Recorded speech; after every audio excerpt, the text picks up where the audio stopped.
Là, c'est un milieu naturel et on voit tout de suite qu'il est totalement agressé. Et ces agressions, c'est quoi? C'est des pollutions qui viennent de nous. On voit nettement, tout de suite en arrivant, qu'il y a des eaux usées qui arrivent.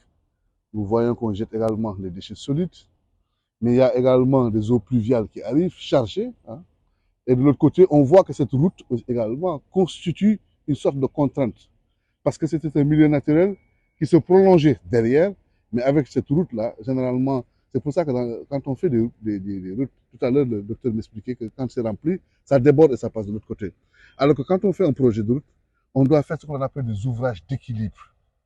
Ils doivent être correctement dimensionnés pour que l'eau puisse circuler entre les deux parties sans problème.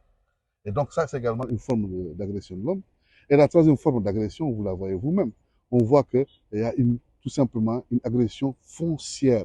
Les gens viennent tout simplement construire sur ce site, alors qu'il aurait dû être tout simplement déclaré site non édificanti, que personne ne puisse... voilà. Et c'est ça qui fait qu'aujourd'hui, ce site-là, en tout cas ce cours d'eau, hein, il est complètement dégradé, entraînant un phénomène qu'on appelle l'eutrophisation. Cette eutrophisation, c'est quoi?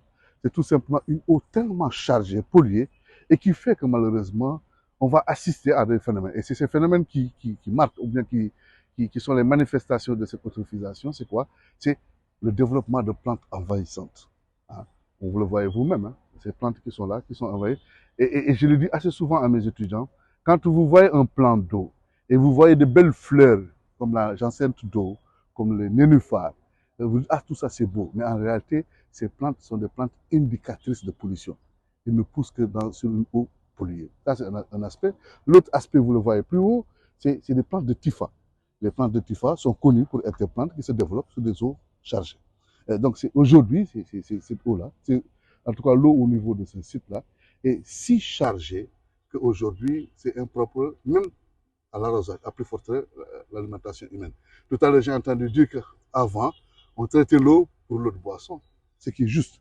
Parce qu'un milieu comme ceci, c'est un milieu qui joue un rôle écologique, qui joue un rôle hydrologique.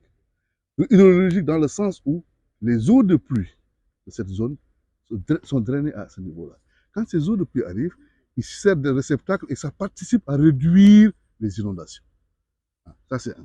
Et les végétaux qui sont autour participent à l'épuration de cette eau, de telle sorte qu'on a une eau d'une certaine qualité que pour la traiter et en faire une eau de boisson, c'est facile.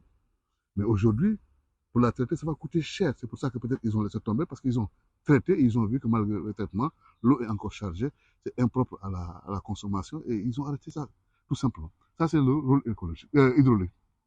Le rôle écologique, c'est quoi? C'est un milieu comme ceci, c'est un milieu naturel, d'habitat naturel, aussi bien pour une flore que pour une faune. Hein? Vous avez eu peut-être quelques poissons, mais normalement c'est un milieu qui aurait dû regorger de poissons. Mais je suis certain que si on regarde, il y a peu de poissons, et encore que la qualité de ces poissons-là est une qualité douteuse, parce que c'est des qualités de poissons, parce que vous savez, avec cette route-là qui passe, et ces eaux qui sont drainées, hein, c'est quoi? C'est le risque de voir dans ce milieu ce qu'on appelle des métaux lourds, hein, du plomb, du zinc, parce qu'il y a du carburant, il y a des huiles qui sont rejetées, et ceci rend le milieu encore plus dangereux. Hein. Et figurez-vous, un poisson qui se développe dans ces milieux-là, c'est un poisson qui a la chance d'ingérer ces métaux lourds. Ces métaux lourds, vous, quand vous mangez ces poissons-là, ces métaux lourds vont s'accumuler dans votre corps. C'est ce qu'on appelle la accumulation. Et très souvent, ça se fait au niveau du foie. Et si on ne fait pas attention, un jeune va rapidement mourir, cirrhose du foie. Pourquoi?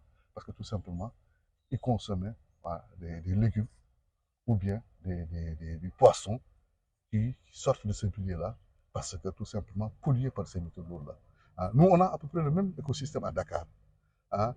Pour ceux qui connaissent Dakar, il y a la zone du technopole. Heureusement qu'aujourd'hui au Sénégal, l'État a pris un décret pour protéger ce site. Ils en ont fait une réserve naturelle protégée. Hein, même s'il y a le terme urbain, parce que c'est un milieu urbain. Mais aujourd'hui, ça veut dire que l'État s'engage à protéger.